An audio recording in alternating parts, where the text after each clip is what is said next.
Gold. Whether you enjoy having tons of it or are too lazy to farm, this currency is bound to your World of Warcraft gameplay. There are a million ways to obtain it, so keep in mind this is based on my opinion and experience. I do not farm gold, and I will count down the 10 effortless ways in which I increase my monies. 1. Garrison dailies. Love it or hate it, the Garrison is one of the places where you will spend more time in Warlords of Draenor. Luckily, it's also packed with valuable resources you can gather to improve your gold-making skills. The Herb Garden and the mines provide you with a steady daily flow of gathering materials that average between 1 and 3 gold apiece depending on server. If you complement this with a trading post, you can also use your Garrison resources to exchange them for a big array of materials, some of which can cost up to 20 gold apiece. Needless to say, if you have several characters, this method is sure to grant you a few thousand gold pieces a day. 2. Treasure Hunter. Ever since patch 6.1.2, gold making has been simplified. Even if you're one of those, like me, that are too lazy to have done all the quests to have Harrison Jones in your Garrison, take a deep breath.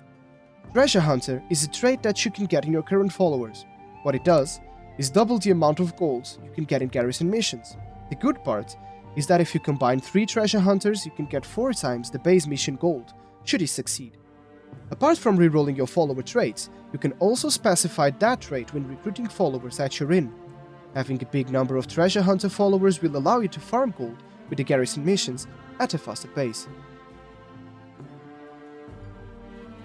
3. Salvage Yard. The backbone of Warlords of Draenor gold making, the Salvage Yard features logically in our list. It's important to mention that the Salvage Yard will only provide great results at level 3. To achieve this, you must first open 100 of the lower tier salvage bags, which will allow you to buy the level 3 blueprint. The profit making in this building is very simple. By opening salvage boxes, you get pieces of gear and trash items. Most of them will be vendored, and sometimes you get really expensive transmogrifiables that sell for thousands in the auction house. 4. Level alts plus greens. If you're an alcoholic, this will not be news to you. Leveling alts is one of the most profitable ways of make money in World of Warcraft. This method is not necessarily effortless though. However, it's cool that you can earn on the move, since you will benefit from having a higher leveled character. Leveling a character from 1 to 100 by normal means can give you around 25,000 gold. In addition, the greens that will drop throughout your experience are generally valuable, and sometimes a single piece is worth more than 1,000 gold in the auction house. Remember, not every green is vendor material, and some of them are very expensive.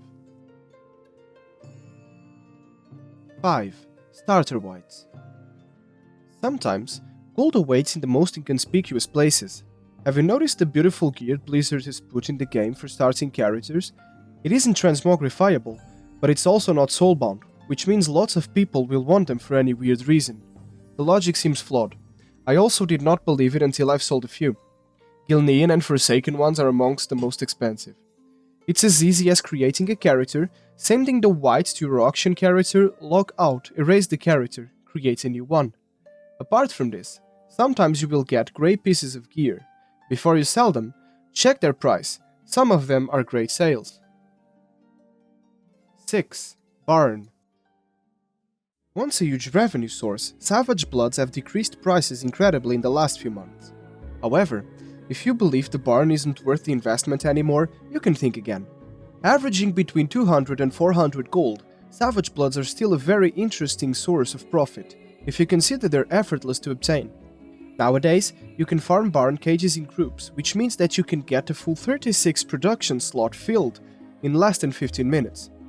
If 1000 gold a day for such a small time working doesn't cut it for you, think about the leather, fur or feasts the barn produces, and that also sell quite well on the auction house. Not too shabby, huh? 7. Old Raids. A very well-known gold-making system, farming old raids is more to it than most people anticipate. We all have our own old favorites: Garrison, Ulduar, Icecrown. Forget about them. Profit-wise, everything below Cataclysm level does not cut it. Even in that tier, there are only 4 raids you should consider: Bastion of Twilight, Blackwing Descent, Firelands and Dragonsoul. Do it well, and you will spend around 2.5 hours a week running ult raids to get around 7,000 gold per Garrison. They should be set to 25-man heroic, and if you do it with several alts, you're easily looking at 100,000 gold per month.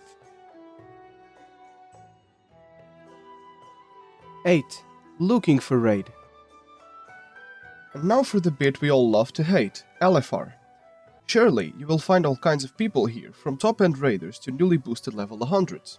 It should be easy to ignore as you are here for higher interests. This gold-making method is based on the same principle as leveling alts, you're getting gold on the move. If you're not a regular raider, chances are you're still struggling to finish the legendary quests before patch 6.2 hits. For gold itself, each ring offers around 160 gold as a completion reward, plus gold per boss and upgrades or purples you can sell or disenchant for gold. The augment runes that drop out of bosses are also sellable. Surely, all's good work for an honest pay.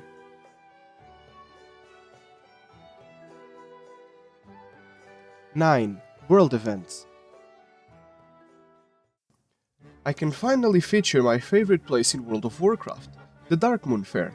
The gold-making possibilities there are limitless. By obtaining Dark Moon tickets, you can buy old set pieces and resell them, a nobleman's set that is worth thousands of gold in the auction house, rare pets, and even mounts. For the one that disliked the place, don't despair. The almost one per month world events, such as the Brewfest and Midsummer Fest, based on real holidays, also feature unique looking pieces of gear and other rare collectibles that you can resell for a healthy sum of gold pieces. 10. Level 25 pets. A game feature that has been heavily criticized by veteran players, pet battling is still one of the best ways of making money in World of Warcraft. Most pets at level 25 are expensive, provided they are tradable. If you combine this with rarity and battle ability, level 25 pets can easily be worth over 15,000 gold on the auction house. Quick search on the internet will grant you multiple great guides on how to level your pets in 3 or 4 battles with ease.